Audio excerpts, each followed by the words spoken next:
நம்மளோட சக இளைஞரையே நம்ம அரசியல்துவப்படுத்த மறந்துட்டோமோ? நம்ம கருத்துல மட்டுமே நம்ம நின்னது பத்தாம, இது கருத்து, இதுதான் உன் உரிமை, இதை இங்க இருந்துதான் ஸ்டார்ட் பண்ணாங்க அப்படின்ற சொல்லி கொடுக்க மறந்துட்டோமோ? தற்கொலை நம்ம யாரையுமே சொல்ல மாட்டேன். ஏன்னா எல்லாரும் என்னோட ஜெனரேஷனை சார்ந்த அண்ணனோ தம்பியோ தங்கையோ, அதை தாண்டி இன்னும் சின்ன குழந்தையோ அவர் வந்து தற்கொலை ஆக்கப்படுகிறார்கள். தன்னோட தலைவனாலேயே தற்கொலை ஆக்கப்படுகிறார்கள். வீட்டுல அரசியல் பேசாத, டைனிங் டேபிள்ல அரசியல் பேசாத, அரசியல் பேசுவதற்காகவே இருந்த டீ கடையில வந்து அரசியல் பேசக்கூடாது.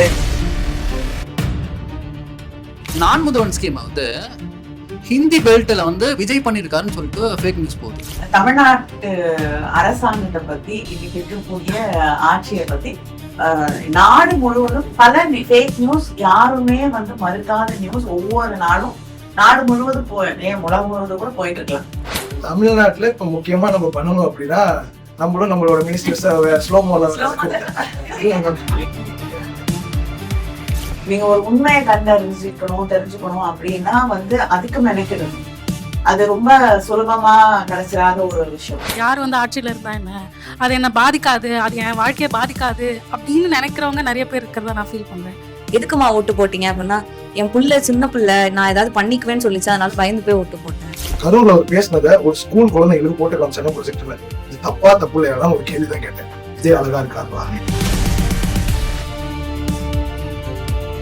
நம்மளை விட டைமிங் பேசினவங்க யாரும் இருக்க முடியாது. ஒரு பெண்ணை நீங்க பிரதிநிதித்துவப்படுத்தக்கூடாது. நீங்க பெண் அரசியல், பெண் உரிமை தானே பேசுறீங்க. இதெல்லாம் பண்றோம். இல்ல நான் வந்து அதை ஜஸ்டிஃபை பண்றேன். உடனே ஒரு முகமே வருது. ஐஸ் ஆஃப் தமிழ்நாடு வழங்கும் கனிமொழியுடன் ஒரு கலந்துரையாடல் நிகழ்ச்சிக்கு உங்கள் அனைவரையும் அன்போடு வரவேற்கிறோம். கேள்விகளை கேட்கக்கூடிய இன்றைய இளைஞர்களை தான் நாம் இன்றைக்கு கொண்டாடி கொண்டிருக்கிறோம். அதன் அடிப்படையிலே அந்த நோக்கத்தில் தான் இந்த நிகழ்ச்சியை நாம் வடிவமைத்திருக்கிறோம். இது ஒரு சாதாரண நேர்காணல் அல்ல. இங்க இருக்கக்கூடிய இளைஞர்களான நீங்க உங்களுடைய கருத்துக்களை நம்முடைய சிறப்பு விருந்தினரிடம் நீங்க சொல்ல போறீங்க. அவங்க கிட்ட உங்களுடைய கேள்விகளை நீங்க கேட்க போறீங்க. அதற்கு அவங்களுடைய அனுபவத்தின் பால், ஆற்றலின் பால், நம்மளுடைய கருத்து செறிவுகளை அவங்க நமக்கு தெரிவிக்க இருக்கிறாங்க. இன்றைக்கு நாம் நம்முடைய 2026 ஆண்டினுடைய தேர்தல், தமிழக அரசியலின் புதிய சூழல், இளைஞர்கள், பெண்களினுடைய பிரதிநிதித்துவம், சமூக ஊடகங்கள், கருத்து சுதந்திரம், ஜனநாயக உரையாடல் என பல முக்கியமான தலைப்புகளில இன்றைக்கு நாம் கலந்துரையாட இருக்கிறோம். இந்த நம்முடைய கலந்துரையாடல் நிகழ்விற்கு நம்முடைய அழைப்பினை ஏற்று வந்திருக்கக்கூடிய நம்முடைய பாராளுமன்ற உறுப்பினர் இந்த கனிந்த குரலிலும் இப்படி கர்ஜிக்க முடியுமா? ஆம், என்னுடைய மக்களுக்காக, என்னுடைய நாட்டிற்காக, என்னுடைய மாநிலத்தினுடைய உரிமைக்காக பாராளுமன்றமே அதிரும் அளவிற்கு கர்ஜிக்கக்கூடிய நம்முடைய மதிப்பிற்கும் மரியாதைக்கும் உரிய திருமிகு கனிமொழி கருணாநிதி அவர்களை அன்போடு வருக வணக்கமா. முதல்ல இந்த ஒரு கான்வர்சேஷனுக்கு எல்லாரும் வந்திருக்க அத்தனை பேருக்கும் என்னுடைய நன்றியை தெரிவிச்சுக்கிறேன். வந்து உங்களோட கருத்துக்களை எனக்கும் தெரிந்து கொள்ளக்கூடிய ஒரு வாய்ப்பாக இது நிச்சயமா இருக்கும் அப்படின்னு நான் நம்புறேன். இத்தனை இடங்கள்ல இருந்து வந்து இதை நிகழ்ச்சிக்காக நீங்க வந்துருக்கக்கூடிய அத்தனை பேருக்கும் என்னுடைய நன்றியை தெரிவிச்சுக்கிறேன். தேர்தல் முடிவும் தமிழ்நாட்டினுடைய தற்போதைய அரசியல் சூழலும் அதை பற்றிய உங்களுடைய கருத்து? தேர்தல் முடிவுகள் அப்படிங்கிறது எல்லாருக்குமே ஒரு எதிர்பாராத ஒரு தேர்தல் முடிவுகள் அப்படிங்கிறத நான் ஏற்றுக்கொள்வதில் வந்து எனக்கு ஒன்றும் தயக்கம் இல்லை. என்ன காரணம் அப்படிங்கிறத வந்து நாமே கேட்டுக்கொள்ளக்கூடிய ஒரு இடத்துல இப்ப நாம நின்றுட்டு இருக்கோம். என்ன மாற்றங்களை இந்த தமிழ்நாடு எதிர்பார்க்கிறது அப்படிங்கிற பல கேள்விகள் இப்ப நம்ம முன்னாடி அந்த தேர்தல் முடிவுகள் வந்து கொண்டு வந்து நமக்கு முன்னாடி சேர்த்துருக்கு. அதே நேரத்துல இந்த தேர்தல் முடிவுகள், இந்த தேர்தல் வாக்களிப்பு அப்படிங்கிறது ஒரு புரிதலோடு, ஒரு சரியான உணர்தலோடு அளிக்கப்பட்ட வாக்குகளா அப்படிங்கறத நிச்சயமாக காலம்தான் தீர்மானிக்க முடியும். நான் ஒரு இயக்கத்துல இருக்கேன், மாற்று இயக்கத்துக்கு வாக்களித்திருக்கிறார்கள்ங்கிறதுக்காக நம்ம வந்து ஒருதலை பட்சமாக அதை பார்க்க முடியாது. ஆனாலும் பல கேள்விகள், ஒரு எந்த மாதிரி மாற்றத்தை இந்த சமூகம் எதிர்பார்க்குது, என்ன மாதிரி மாற்றம் தமிழகத்தின் எதிர்காலத்துக்கு, இந்த மண்ணுடைய எதிர்காலத்துக்கு ஒரு நல்ல மாற்றமாக அமையும், இந்த மாற்றம் அப்படிப்பட்ட ஒரு மாற்றமாகும் அப்படிங்கிற பல கேள்விகளை இது நம்ம முன்னாடி கொண்டு வந்து நிறுத்தியது.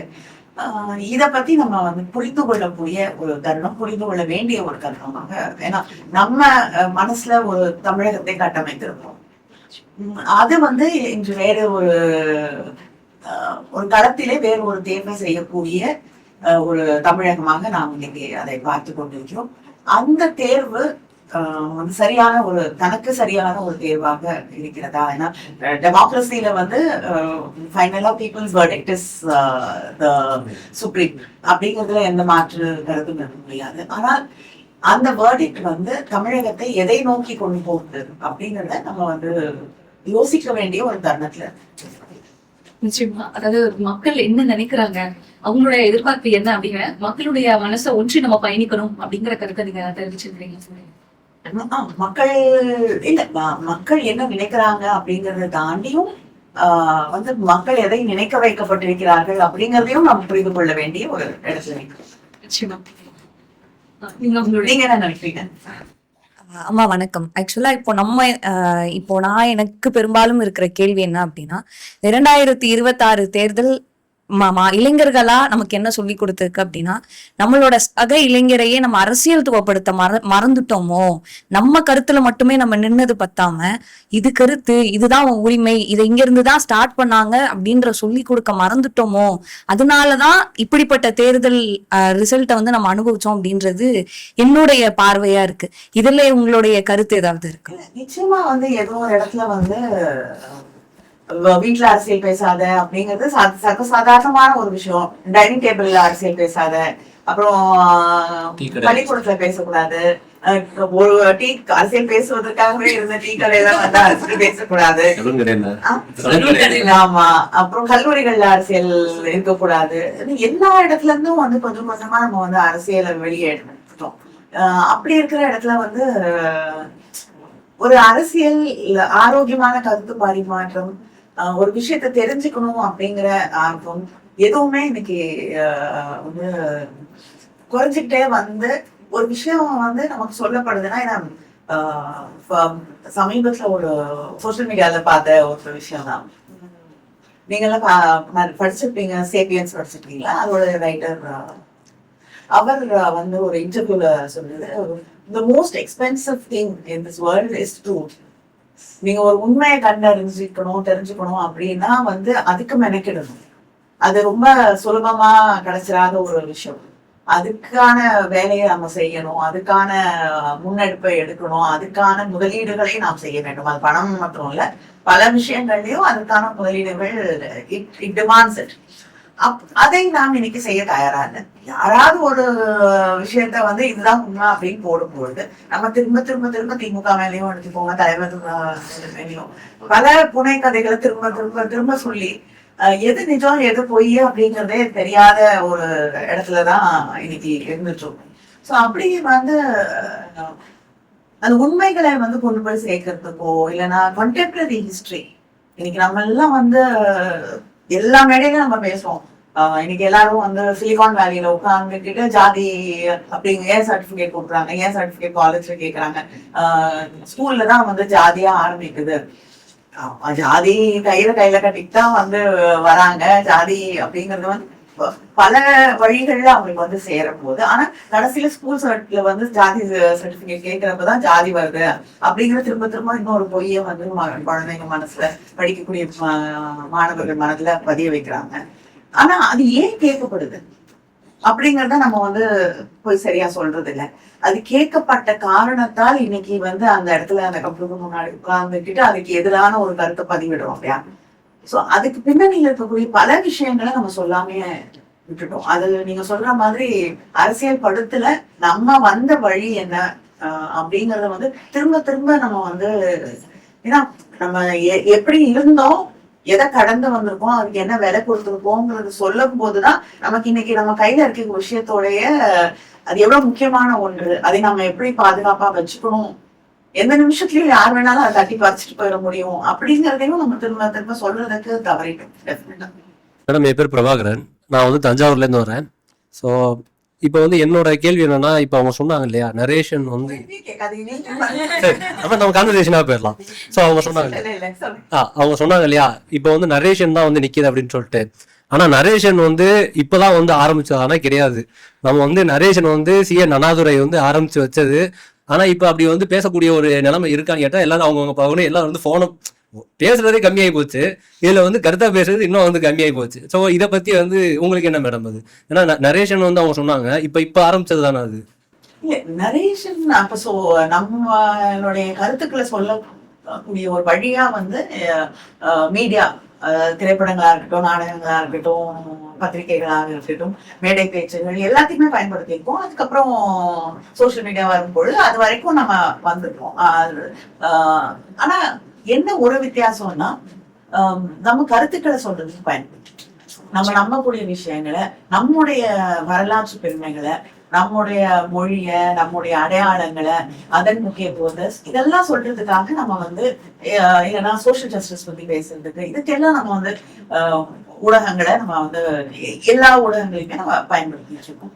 ஒரு காலகட்டத்துல அதுவும் குறையுது. அதே நேரத்துல எந்த கருத்துக்களுமே இல்லாத பல விஷயங்கள் வந்து திரைப்படங்களா இருக்கட்டும், இதுவா இருக்கட்டும், அது ஆக்கிரமிக்கக்கூடிய ஒரு இடத்துக்கு வருது.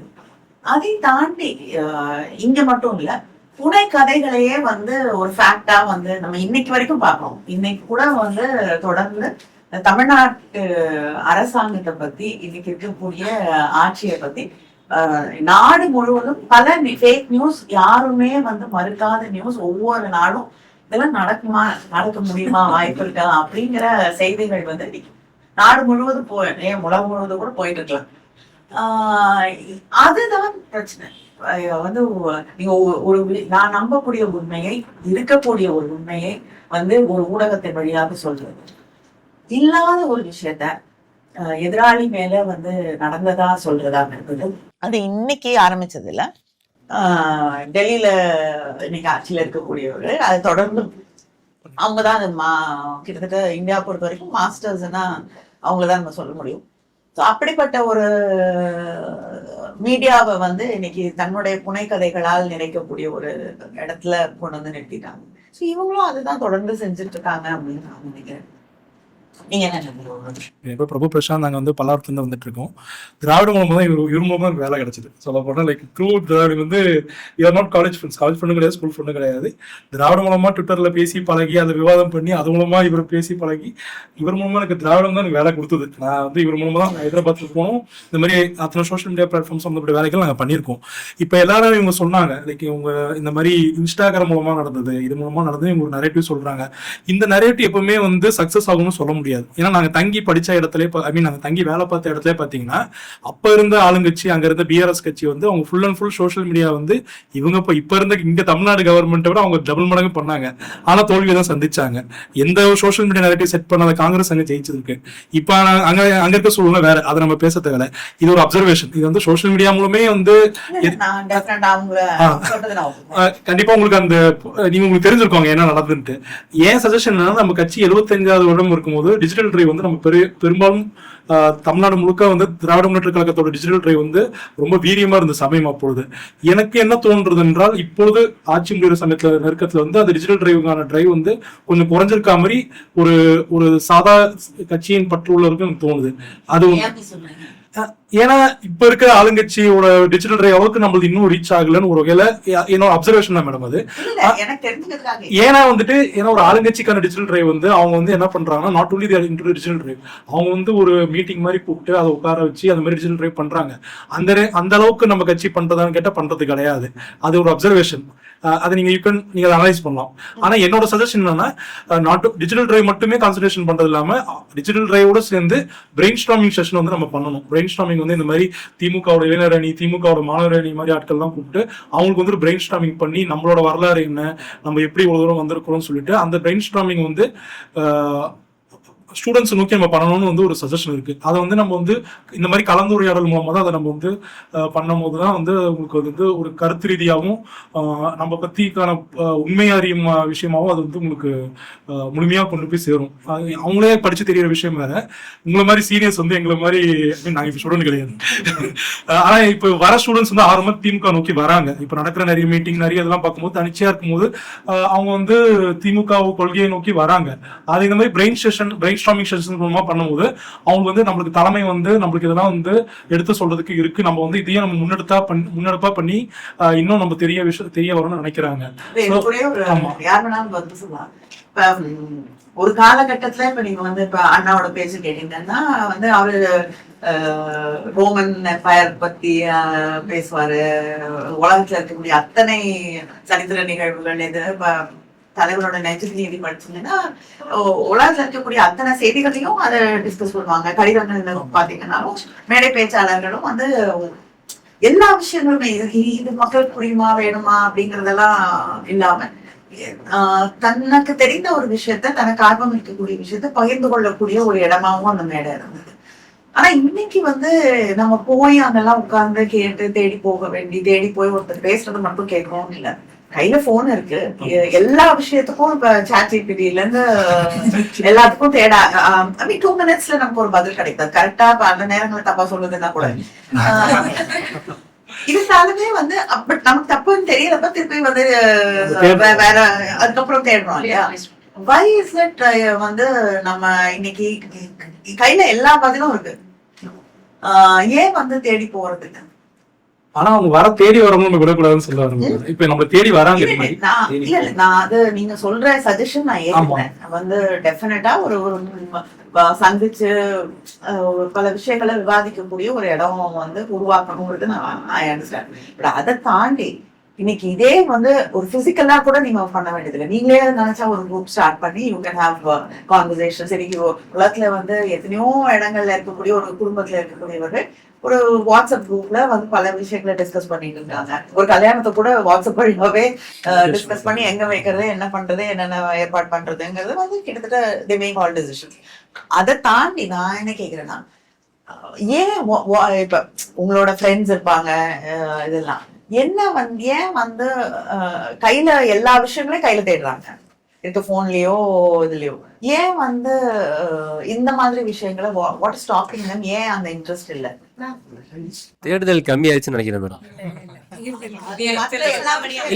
இல்ல கையில வந்து எல்லாம் கிடைச்சதுக்கு அப்புறம் முன்னாடி வந்து பாத்தீங்கன்னா நாவல நெடுஞ்செழியன், அப்புறம் வந்து வைகோ பேச்சை கேட்கறதுக்கு தான் திரளா இருப்பாங்க. ஈவன் வந்து ஆமா வைகோ ஒரு பேச்சை கேட்கறதுக்கு மலையில நின்று கேட்டிருக்காங்க. அதுக்கடுத்து நெடுஞ்செழியன் வந்து பேச வச்சிருக்காங்க. திமுக அவர் இருந்தப்ப அவர் பேச எங்க அப்பா வந்து பாத்தீங்கன்னா வைகோட பேச்சு கேட்டு எனக்கு வந்து சின்ன பிள்ளைல கூட்டு போனாருதான் எங்க அப்பாலாம். அப்புறம் நாவல நெடுஞ்செழியன் பேச்சு வந்து பாத்தீங்கன்னா ஆந்திரபாலாஜில இருந்து எல்லாத்தையும் பேசுவார் அப்படின்பாங்க. பேராசிரியர் அன்பழகன் இப்படி பாத்தீங்கன்னா வந்து அந்த பேசுறதை கேட்கறதுக்கு வந்து நிறைய பேர் இருந்தாங்க. அவங்களுக்கு யாரோ ஏதோ சொல்றான்டா அவன் என்ன போய் கேட்போம் அப்படின்னு சொல்லிட்டு போய் கேட்கறதுக்கு டைம் இருந்துச்சு. அவங்களுக்கு வந்து புதுசா ஏதோ கத்துக்கணும்னு இருந்துச்சு. ஆனா இப்ப அதான் எதனா ChatGPT-ல இருக்கு அப்படின்னு சொல்லிட்டு எந்த ஒரு நியூஸ் கொடுத்தாலும் ChatGPT இருக்கு, ஜெமினி இருக்கு, நம்ம பாத்துக்கலாம் அப்படின்னு சொல்லிட்டு ஒரு லேசினஸ் வந்துருச்சுன்னு நினைக்கிறேன் மேடம். இல்ல அந்த அப்ப கூட தேடுறோம் இல்லையா, போன்ல கூட ஒரு விஷயத்த தேடுறீங்க இல்லையா?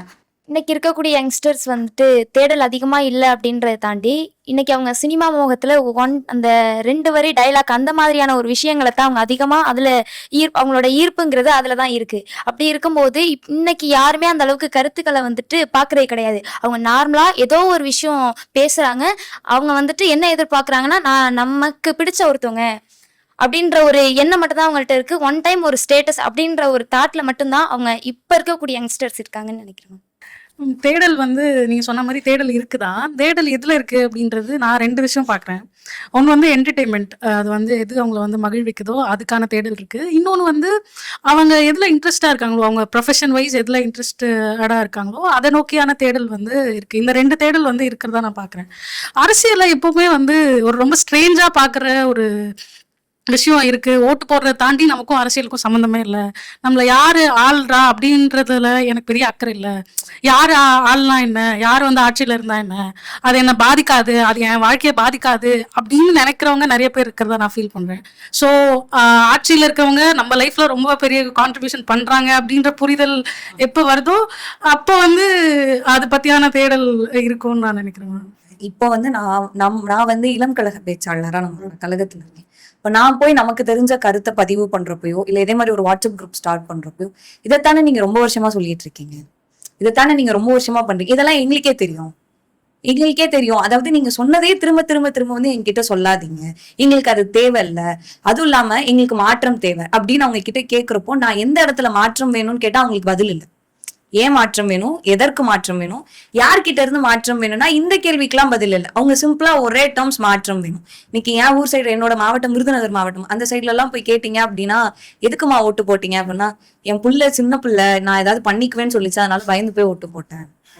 அப்ப இப்படிப்பட்ட சமூகம் இந்த சமூக வலைத்தளங்கள் மாற்றி இருக்கு. மாற்றி நம்ம போய் இல்ல இதுதான் உண்மை, இதுதான் நம்மளுடைய பின்னணின்னு சொன்னாலும் இளைஞர்கள் கேட்க ரெடியா இல்ல அப்படின்றதுதான் எங்களை தடுக்கிற ஒரு விஷயமா அந்த இடத்துல நாம் பேரியரா, மிகப்பெரிய பேரியரா பாக்குற விஷயம். அதை தாண்டி சொன்னாலும் இதெல்லாம் ஐ நோ எவ்ரிதிங் அப்படின்னு ஒரே டேர்ம்ல முடிச்சிடுறாங்க. பிரெயின் ஸ்டார்மிங் பத்தி சொல்லியிருந்தீங்க. இன்னைக்கு இருக்கிறவங்களுக்கு தனியா ஒரு செஷன் கண்டக்ட் பண்ணி பண்ணணும், இல்ல அவங்களுக்குன்னு நம்ம இதை டெலிவர் பண்ணணும் அப்படின்னு இதை ரொம்ப காலமா பண்ணிட்டு இருக்கோம்ல மேம். நம்மளுடைய ஒவ்வொரு கழகத்துல இருக்கக்கூடிய ஒவ்வொரு அணி சார்பாவும் அதை நடத்திட்டு இருக்காங்க. இந்த கழகத்தினுடைய ஒரு விஷயம் என்ன அப்படின்னா, எதையும் யார்கிட்டையும் போய் ஃபோர்ஸ் பண்ற பழக்கம் கிடையாது. இதை தேடி யாரு வராங்களோ அவங்களுக்கு தேவையான எல்லா விஷயங்களும் பண்ணி கொடுத்திருக்காங்க. இப்ப இங்க இருக்க நிறைய பேர் பேச்சாளர்களா இருக்காங்க. அவங்களுக்கான பயிற்சி பெற்றா இருக்கட்டும், இல்ல நம்மளுடைய கழகம் இல்லாம திராவிடர் கழகம் சார்ந்த கொள்கைகளா இருக்கட்டும், எல்லா விஷயங்களையும் சொல்லி கொடுத்துட்டு தான் இருக்கிறாங்க. சோ அதன் அடிப்படையா தான் இன்னைக்கு நிறைய இளைஞர்கள் வந்துட்டு இருக்காங்க. இங்க நம்ம ஒரு விஷயம் இன்னைக்கு எல்லாம் மிஸ் பண்ணதா சொல்றாங்க. அது என்ன அப்படின்னா, அதாவது சின்ன குழந்தைங்க கிட்ட போகல அப்படிங்கிறது அது சரியா அப்படின்னு நம்ம யோசிச்சு பார்க்கணும். பகுத்தறிவு உள்ளவங்க நிச்சயமா அதை செய்ய மாட்டாங்க. ஏன்னா இந்த ஒரு அரசியல் கருத்துக்களாக இருக்கட்டும், ஒவ்வொரு விஷயங்களும் அவங்க சுய சிந்தனையோட சுய அறிவோட வரணும் அப்படிங்கறதான். சோ அந்த விஷயத்த தவறாம நம்முடைய கழகம் செஞ்சுட்டு இருக்கு. எல்லாரும் சொல்றாங்க இந்த மாதிரி இப்ப இருக்க ஜென்செட் இப்ப இருக்க ஜெனரேஷன் திமுக நோக்கி வரலன்னு சொல்றது பொய் இருக்கு. நிறைய பேர் இருக்காங்க, வராங்க, நிறைய பேர் இருக்காங்க. எல்லாரும் நினைக்கிறாங்க அர்பன் ஏரியா எல்லா ஏரியாலுமே வந்துட்டு இருக்காங்க. இப்ப நானே பர்சனலா திருக்கல் குன்றம் என்னோட சீனியர் நடத்திட்டு இருக்காங்க, பிரெயின் ஸ்டார்மிங் பண்ணிட்டு இருக்காங்க. அவர் இந்த கருத்தை சொல்லுங்க, இந்த மாதிரி திமுக தலைமையில நாங்க பண்ணிட்டு இருக்காங்க. இது ஒரு நல்ல ரீச் இருக்கு. நாங்க இவங்களுக்கு தெரியாம ஓட்டு போட்டுட்டோம், இனிமே நாங்க இப்பதான் எங்களுக்கு சில விஷயங்கள் புரியுது, எங்களுக்கு நீங்க இன்னும் எங்களுக்கு கத்துக் கொடுங்கன்னு சொல்லிட்டு வராங்களாம். அது நம்ம வராது நம்ம இதை இன்னும் கொஞ்சம் வீரியமா நம்ம கொண்டு போகணும்னு என்னோட கருத்து. இல்லை பண்ணலன்னு சொல்லல நானு, ஆனா வீரியம் கொஞ்சம் இன்னும் அதிகமா இருக்கணும்னு என்னோட ஒரு கருத்து. ஏன்னா வராங்க யூத்ஸ் வராங்க, திமுக நோக்கி வராங்க. அவங்கள நம்ம we have to train them accordingly. அதுதான் இப்ப ஜெனரேஷனோட எதிர்பார்ப்பு ஒரு பொருளினை பார்த்தீங்கன்னு எடுத்துட்டீங்கன்னா, இல்லைன்னா இன்னைக்கு இருக்கக்கூடிய அரசியல்ல அவங்களோட எதிர்பார்ப்பு என்னவா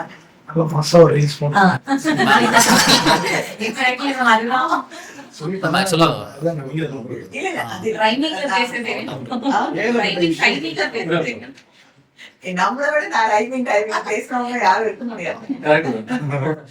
இப்ப தமிழ்நாட்டுல ஏகப்பட்ட இஷ்யூ போயிட்டு இருக்கு. அதெல்லாம் நம்ம முதலமைச்சர் பேசுற மாதிரி இல்லை. ரீல்ஸ் போடுறதும், சட்டமன்றத்துல அநாகரிகமா ஒரு ஸ்டைலா ஒரு ஆக்ஷன் பண்றதும். அவங்க தமிழ்நாட்டுல நேற்று ஒருத்தவங்க லாக்கப் எடுத்து நடந்திருக்கு 4 நாளைக்கு முன்னாடி. அதை பத்தி பேச முடியல. முதல்வர் படத்துல வந்த மாதிரி ஸ்டைலா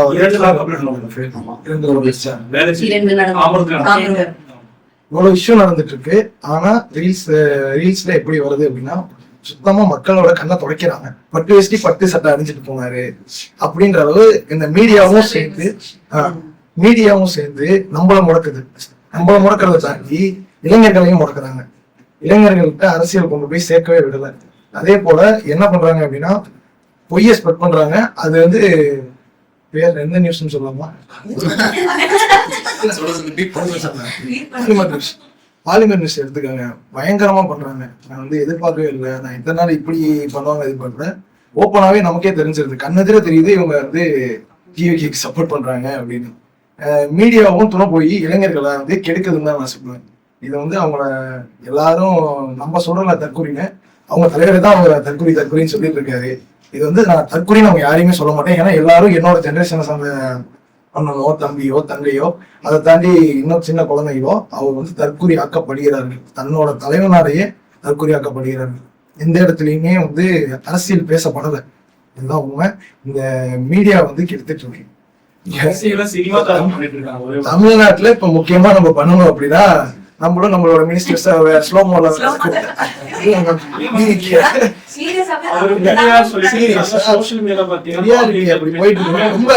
ரொம்ப வருத்தமா இருக்கு எனக்கு பாக்குறப்ப. என்னோட ஃப்ரெண்டுகிட்ட நீ ஓட்ட மாத்தி போட வேணும், டிவிகே போட்டுப்போம். ஆனா கரூர்ல அவர் பேசினத ஒரு ஸ்கூல் குழந்தைகளுக்கு போட்டு காமிச்சாங்க ப்ரொஜெக்டர்ல. இது தப்பா தப்பு இல்லையான்னு ஒரு கேள்விதான் கேட்டேன். விஜய் அழகா இருக்காருவா பார்க்க எனக்கு வேணா ஒண்ணுமே அவன்கிட்ட பேச முடியல, இவன் தான் அப்படி இருக்கான் அப்படின்னு பார்த்தா அவங்க அம்மாட்ட போயிட்டு அம்மா அப்படிலாம் நடக்குது, இவன் அவனுக்கு அவங்க அதே முதலமைச்சர் இவன் ஆதரவு தெரிவிச்சிட்டு இருக்காமா அப்படின்னா நல்லா பாத்துக்குவாரு, முதல்வர் பாத்துக்குவாரு. இந்த ப்ரிவிலேஜ் அந்த இடத்துலயுமே நமக்கு கிடைக்கலன்ற அர்த்தம் எனக்கு. அது வந்து எப்பயுமே வந்து நீங்க சோசியல் மீடியால வரதுக்கு முன்னாடி வந்து இன்டர்நெட்லாம் வரதுக்கு முன்னாடி கூட நமக்கு வந்து சமூகம் கொடுக்கக்கூடிய ஒரு யாத்ஸ்டிக் இருக்கிறது வந்து மற்றவங்களுக்கு கொடுக்கறதுக்கும் நமக்கு வச்சிருக்கிற அளவு போலும் வேற வேற. நீங்க ஆல்ரெடி சொன்னீங்கல்ல, சில பேருக்கு வந்து இது புரிய மாட்டேங்குது, டிஎம்கே என்ன பண்ணுச்சுன்னு தெரியல அப்படிங்கிற ஒரு பாயிண்ட் பேசணும்ல. இது என்னன்னா ப்ரிவிலேஜ் பாயிண்ட் ஆஃப் வியூல இருக்காங்க இப்போ உள்ளவங்க. முன்னாடி உள்ளவங்க ரிசர்வேஷன்ல போயிட்டாங்க, எல்லாம் அவங்களுக்கு கிடைச்சிருச்சு அப்படிங்கிற பட்சத்துல அடுத்த வந்து ஒரு ஜென்ரேஷன் வந்து ஒரு ப்ரிவிலேஜ் மனநிலையில போனதுனால இதை வந்து கடத்தாம போயிட்டாங்களோ, லைக் அவங்க என்னென்ன பெனிஃபிட்லாம் அனுபவிச்சாங்களோ, யாரால கிடைச்சதோ அது வந்து அடுத்த ஜென்ரேஷனுக்கு வந்து சொல்லாம போனது வந்து ரொம்ப பெரிய ஒரு தப்பா பிள்ளையா நான் பாக்குறேன். அது டிஎம்கேவும் அது பண்ணாதது வந்து ரொம்ப ரொம்ப ஒரு பிள்ளையா நான் பாக்குறேன். இன்னொரு விஷயம் சொன்னாங்க, வந்து இவங்க சொன்னாங்க தேடி நாம இளைஞர்கள்லாம் வச்சிருக்கோம், தேடி வரணும், நம்மளுக்கு தேடி வந்தாதான் நம்ம வந்து இது பண்ண முடியும். அது ரொம்ப பெரிய தப்பா நான் பாக்குறேன். ஏன்னா நான் பார்ட்டி கிடையாது, நான் டிஎம்கே கிடையாது, சாதாரண ஆள் தான், நான் சப்போர்ட்டிங் மட்டும் தான் பண்றேன். பட் என்னன்னா நீங்க தேடி போகணும் அப்படிங்கிறது தான் நான் சொல்ல வருது. என்ன அப்படின்னா நீங்க தேடி போகணும். இல்ல ஒரு பார்ட்டி ஸ்பீக்கர்ஸ் கிட்ட நான் பேசுறதுமே, ஒரு பார்ட்டி ஸ்பீக்கர்ஸ்கிட்ட பேசணுமே, ஒரு பார்ட்டி மென்ட்ட பேசணுமே ஒரு டிஃபரன்ஸ் எனக்கு தெரியும்.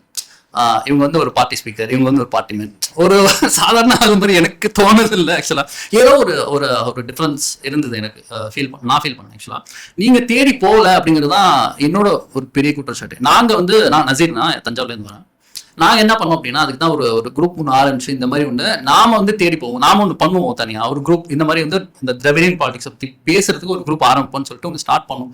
ஒரு 2 weeks ஒரு 3 weeks அது பண்ணிட்டு இருக்கோம். ஆக்சுவலாக இந்த மாதிரி வந்து தன்னிச்சையா வரவங்களுக்கு வந்து இந்த டிஎம்கே எக்கோ சிஸ்டம் என்ன சப்போர்ட் பண்ணும் அப்படிங்கிற எனக்கு ஒரு கேள்வி இருக்கு. இப்போ நான் பார்ட்டி கிடையாது, பார்ட்டி எந்த ஒரு அசோசியேட்டும் கிடையாது. இப்போ தன்னிச்சையா நான் பண்ணணும்னு நினைக்கிறேன், அவரும் பண்ணணும்னு நினைக்கிறாரு. அப்படிங்கிறப்ப நீங்க அந்த எக்கோ சிஸ்டம் எப்படி சப்போர்ட் பண்ணணும்? ஏன்னா விஜய் நீங்க பாத்தீங்க அப்படின்னா அவுட் சோர்ஸ் பண்ணிட்டாரு அவரோட இதை. தேர்தலுக்கு முன்னாடி விர்ச்சுவல் வாரியர்ஸ் அப்படிங்கிற ஒரு கான்செப்ட் எடுக்கிறாரு. அது வந்து outsourcing the entire online stuff to normal people. ஒரு சின்ன பசங்க கூட அந்த விர்ச்சுவல் வாரியர் பேஜ் ஆரம்பிக்கிறான். இது வந்து எவனுமே அதை சொந்தமும் கொண்டாடல, விர்ச்சுவல் வாரியர் எனக்கு தான் சொந்தம் அப்படிங்கிற எவனும் சொந்தம் கொண்டாடல, எல்லாருமே பண்றாங்க. அது ஒரு யுனானிமஸா ஆர்கானிக்கா நடக்குது. டிஎம்கே அந்த மாதிரி ஒரு சிஸ்டத்தையோ ஒரு இதை ஏன் பண்ணல அப்படிங்கிற எனக்கு மிகப்பெரிய ஒரு கேள்வி இருக்கு. அது ஒரு ரொம்ப பெரிய ஒரு பிள்ளையா பார்க்கறேன், ரொம்ப ஒரு தப்பாவும் பார்க்கறேன் இந்த எலெக்ஷன் ரிசல்ட்ல. அதை பத்தி நீங்க என்ன நினைக்கிறீங்கன்னு சொல்ல முடியுமா? நிறைய இடங்கள்ல இருந்து வரக்கூடிய ஒரு குற்றச்சாட்டா இருக்கு நீங்க சொல்றது. ஒருவேளை வந்து நம்ம பண்ணிருக்கோம், our actions will talk அப்படின்னு நினைச்சு இதெல்லாம் பண்றோம். இல்ல நான் வந்து அதை ஜஸ்டிஃபை பண்றேன், உடனே ஒரு முகமே வருது. அடுத்த கேள்வி இது நம்மளோட நம்பிக்கை இல்லையா? இப்ப நான் வந்து உங்களுக்கு ஒண்ணு பண்ண ஃபேவர் எல்லாம் சொல்ல வரேன். எனக்கு ஒரு வேலை என்கிட்ட இருந்து எதிர்பார்க்குறீங்க, ஒரு விஷயத்த என்கிட்ட இருந்து எதிர்பார்க்கறேன், அதை நான் பண்ணிட்டேன். சோ அதை பண்ணும்போது உங்களுக்கும் தெரியும் எனக்கும் தெரியும் அந்த நீங்க என்கிட்ட சொன்ன வேலையை நான் செஞ்சிருக்கேன். அதேதான் கவர்மெண்ட்டுக்கும் மக்களுக்கு ஒரு வாக்குறுதி கொடுத்துருக்காங்களோ, மக்களுக்கு ஒரு தேவை இருக்கோ அதே நாங்க நிறைவேற்றி தந்திருக்கோம் அப்படிங்கிற ஒரு இது இருக்கு இல்லையா? சோ ஒருவேளை வந்து அசியூம் பண்ணிருக்கலாம், நாங்க பண்ணிருக்கோம், நீங்க கேட்டதை பண்ணிருக்கோம், நாங்க வந்து உங்களுக்கு எது உங்களோட அடுத்த தலைமுறைக்கு இப்ப முன்னாள் முதல்வன் திட்டமே எடுத்துக்கோம். அது எத்தனையோ பேருக்கு வந்து இப்ப நான் கூட வந்து கிட்டத்தட்ட யாரும் ஒத்துக்க மாட்டாங்க சொன்னேன். பட் அப்புறம் ஒரு ஃபர்ஸ்ட் ஜெனரேஷன், ஏன்னா அப்பா வந்து ஒரு வேலைக்கு போறதோ என்ன படிக்கணுங்கிறதோ அந்த மாதிரி ஒரு பேக்ரவுண்ட்ல இருந்து வரல. சோ அப்படி போகும்போது காலேஜுக்கு போகும்போதே என்ன படிக்கணும் அப்படிங்கறத சொல்றதுக்கு வந்து ஒரு பெரிய கூட்டம் நமக்கு இருக்கு, நிறைய பேருக்கு இருந்திருக்காரு இல்லையா? நம்மளை கைட் பண்றதுக்கோ இது பண்றதுக்கோ என்ன படிச்சா உங்களுக்கு என்ன இன்ட்ரெஸ்ட் இருக்கு, அதுல என்னென்ன படிக்கிறதுக்கு வாய்ப்பு இருக்கு, எங்க படிக்கலாம், எதுவுமே ஒரு ஹேண்ட் ஹோல்டிங்னு சொல்லக்கூடிய ஒரு கைடன்ஸ் யாருக்குமே இருந்தது கிடையாது. அப்படி இருக்கக்கூடிய நிறைய பேருக்கு அந்த நாள் முதல்வன் திட்டம் அதன் வழியா வந்து வாய்ப்புகளை உருவாக்கி தருது. தமிழ்நாட்டுல கிட்டத்தட்ட வந்து யூபிஎஸ்சி எக்ஸாம் எழுதிட்டு போறவங்களே இல்லைங்கிற ஒரு நிலையில வந்து அதுக்கான வாய்ப்புகளை உருவாக்கி அவங்களுக்கு வந்து ஒரு பெரிய சப்போர்ட் சிஸ்டமா இருந்து இது அத்தனையும் என்னோட மக்களுக்காக நான் பண்றேன், அப்படிங்கிற ஒரு சாட்டிஸ்பாக்சன் இருக்கும்போது அது திரும்ப திரும்ப திரும்ப சொல்லணும் அப்படிங்கறது வந்து தெரியாம போயிருக்கலாம்.